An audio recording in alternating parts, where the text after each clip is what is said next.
When you think of ancient empires, your mind might jump to Rome, Egypt, or Greece. But on the other side of the world, a dynasty was rising that would shape the future of one of the most powerful nations in history, and yet, its hidden innovations are often overlooked. Welcome to Timelines Unravelled. Today, we're diving into the Han Dynasty, not just the golden age of ancient China, but a powerhouse of innovation, science, and governance that continues to shape the world over 2,000 years later. This is the hidden story of the Han. The Han Dynasty began in 202 BC after years of chaos and civil war. The Qin dynasty, though known for unifying China, had collapsed under its own weight.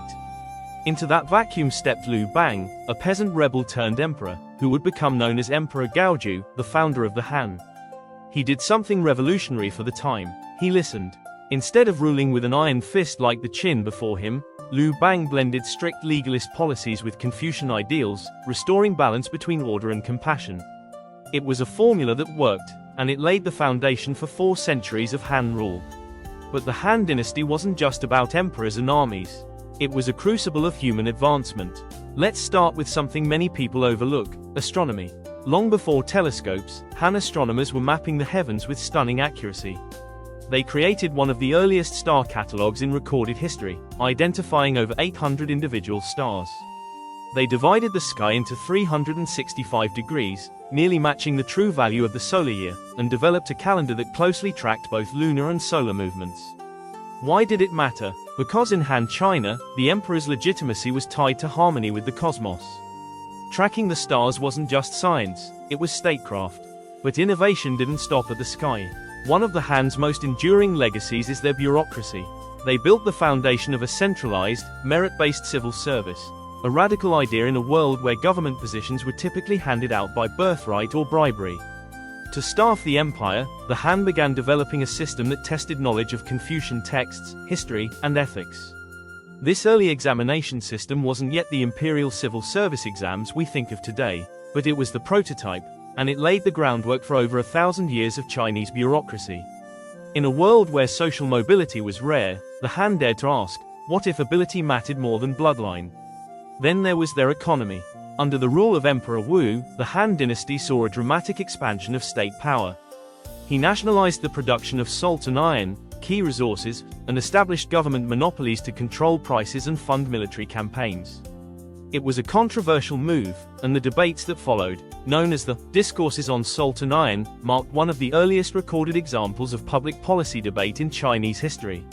That's right, over 2,000 years ago, the Chinese government held structured debates over economic policy. Arguments over free markets versus state control. Sound familiar? Technologically, the Han were no slouches either. Paper, one of humanity's most revolutionary inventions, was first developed during this period. Before paper, people wrote on bamboo slips or silk, bulky, expensive, and hard to store. Paper changed that. It made information more portable, affordable, and accessible. And it would eventually change the world. The Han also pioneered seismic detectors, yes, earthquake detectors, over 1,800 years before modern seismology. Zhang Heng, a genius inventor of the Eastern Han, built a bronze urn-like device that could detect the direction of distant quakes with surprising accuracy.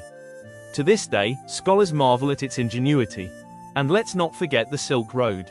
Though trade routes existed before, it was during the Han that the Silk Road exploded into a transcontinental network connecting China to Central Asia, the Middle East, and even the Roman Empire.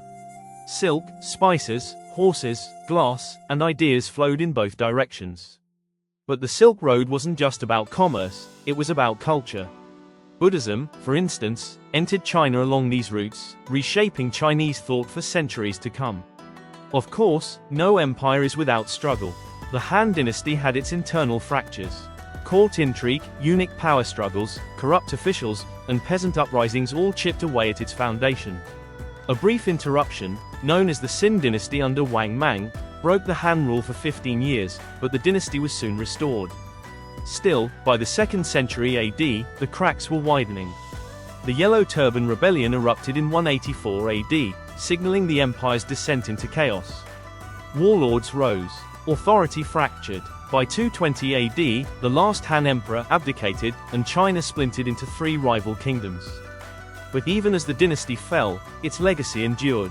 The Han Dynasty shaped what it meant to be Chinese.